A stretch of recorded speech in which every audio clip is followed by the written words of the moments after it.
Padyshim se prej krijesave me të cilët njeriu ka kontakt gjatë jetës së tij, më të rëndësishmet janë familja e tij, rrethi i tij i ngushtë.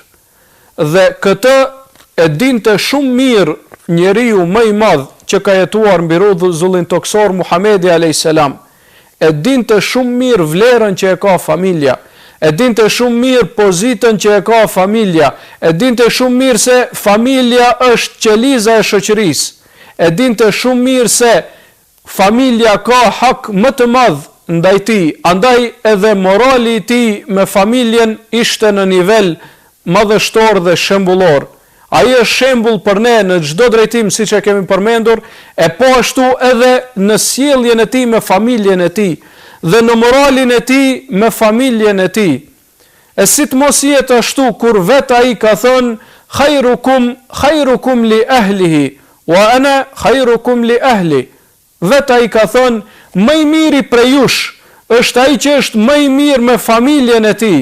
Dhe unë, ka thënë pejgamberi alayhis salam, jam më i miri me familjen time. Andaj e lidhi pra pejgamberi alayhis salam moralin e lartë me familjen me mirësinë e njeriut. Nuk ka mundësi që njeri të jetë i mirë, një njeri të jetë i mirë, ndërsa morali i tij me familjen të jetë në nivel katastrofal.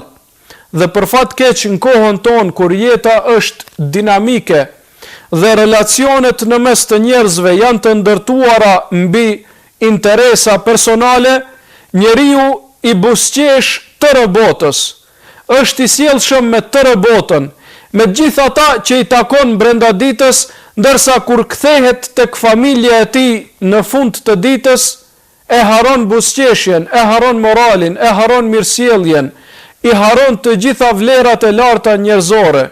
Dhe nuk ndan kohë për familjen e tij, për të mirësjell me ata, për të edukuar ata e kështu me radhë. Dhe padyshim se ky është një gabim shumë i madh në të cilin bien shumica e njerëzve në këtë kohë.